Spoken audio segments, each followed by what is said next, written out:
Italy का best part है, Italy का बेस्ट पार्ट है उस तरफ खड़े हुए हैं। बिल्कुल ये शोर लाइन है, बिल्कुल शोर के साथ सी के साथ साथ पूरा कई 4 किलोमीटर लंबा रास्ता है कह सकते हैं आप।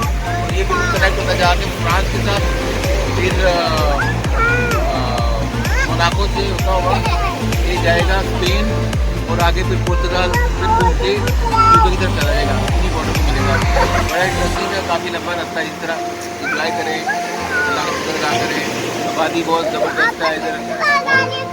हैरानगी होती है, हैरत होती है कि कितने साल, कितनी सदियाँ लगी होंगी ये आबादी यहाँ पे आबाद करने में, कितने हज़ार किलोमीटर। और ये जो रोड में हमें ट्रैवल करके हम इतना प्राउड फील करते हैं। ये रोड जिन्होंने बनाए होंगे कमाल है, सैल्यूट है मेरा उनको।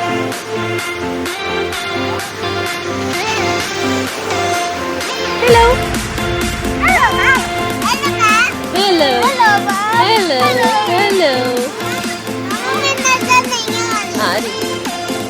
हे मोटे बड़ी हुई थी। Thank you. आगे जाके होते देखेंगे, आगे मुझे लग रहा है यूं ही लोग आने वाली आगे थोड़ी सा। तुझे तो फेंकू पहले मैं।